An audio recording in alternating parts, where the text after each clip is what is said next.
इन्डियामा पनि त्यही छ। जस्तै ठुल्ठुलो ज्वेलरी हाउस छ जुन चाहिँ भनौँ न अब यो टाटाकै कुरा गरौँ होइन, तनिक्स भयो अथवा चाहिँ मालाबार भयो, जुन चाहिँ 10,000 करोड माथिको कम्पनी छ। उनीहरू कसैले पनि इन हाउस प्रोडक्सन गर्दैनन्, उनीहरूले चाहिँ आउटसोर्सै गर्ने हो। कुनै पनि ठुलो रिटेलरले चाहिँ आफैले प्रोडक्सन गर्न चाहनुहुन्न। इट्स नट अबाउट अब उनीहरूले गर्न सक्ने नसक्ने कुरा त्यो होइन। एउटा प्रपर म्यानुफ्याक्चररसँग काम गर्दाखेरि चाहिँ उहाँहरूलाई यो कुराहरू धेरै सहज हुन्छ। जस्तै उहाँहरूले डायमन्ड स्टक गर्नु परेन, आफ्नो डिजाइन के छ कसो छ होइन भनेको जस्तो आउने भयो।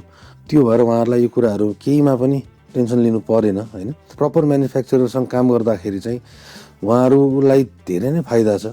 They will be focused on selling the jewelleries only. पछाडि त्यो ब्याक एन्डमा के हुन्छ भन्ने कुरा उहाँहरूलाई चाहिँ सोच्नै परेन। कस्तो बनाउने के बनाउने भनेर हामीसँग डिस्कसन गरेर उहाँहरूले चाहिँ आफ्नो काममा आनन्दले ध्यान दिएर गर्न पाउनु हुने भयो होइन।